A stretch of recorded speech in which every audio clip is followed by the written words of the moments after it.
ആമീൻ എന്ന് പറഞ്ഞാൽ അതൊരു ദിക്റും കൂടിയാണ്.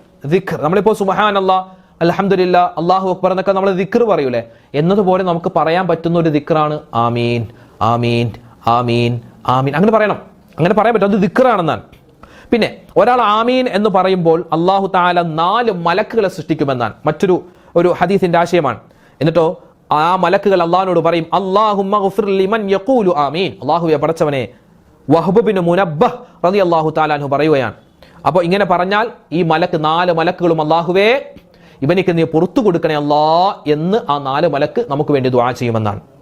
അല്ലാഹു സുബ്ഹാനഹു വ തആല മഹാനായ മൂസാ നബി അലൈഹി സ്വലാത്തു വസ്സലാമയോട് പറയുന്നുണ്ട്, യാ മൂസ ഇന്നി അഅ്തൈതു ഉമ്മത മുഹമ്മദിൻ 4 അഹ്റുഫ്.